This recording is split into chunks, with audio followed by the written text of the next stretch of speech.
Hello, I'm Peter Foster. I'm the Labor candidate for Otaki, and I'm going to talk to you about youth unemployment. Today in New Zealand, youth unemployment is a tragedy. People have said that it's a ticking time bomb, that if we don't sort it, then New Zealand as a whole will suffer.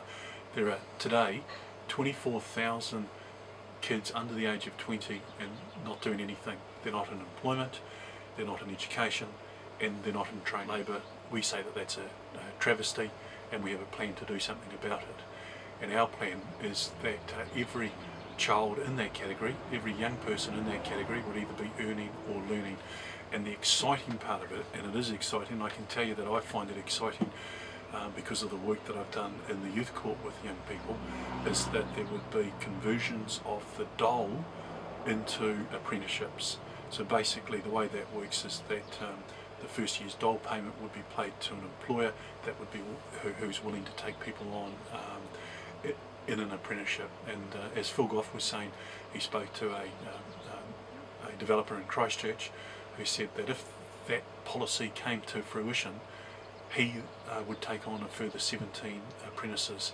It's not just about apprenticeships though, it's about beefing up gateway in schools and youth transition so that kids don't fall through the gaps.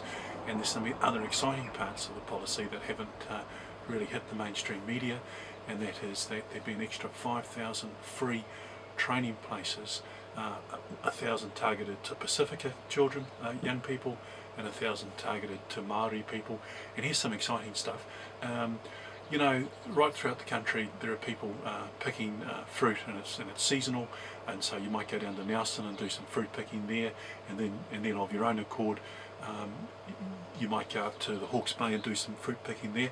Well, part of our plan is to put together a year-long circuit of seasonal work with assistance from WINS to help young people basically get a full-time, a year's worth of full-time work.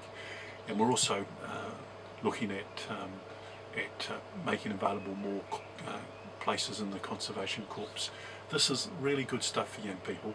It's much more meaningful. It's much better to give a young person an opportunity to learn some skills, and it will give them an apprenticeship which leads to a job. It's far better than a policy which says, well, we're going to dictate how you're going to spend your benefit payment. Now, irrespective of whether you agree with that policy that National is coming out with or not, the fact is it doesn't help kids get jobs, and our policy does, and that's why I'm excited. Authorised by Peter Foster, 28 Rutherford Drive, Waikanabe.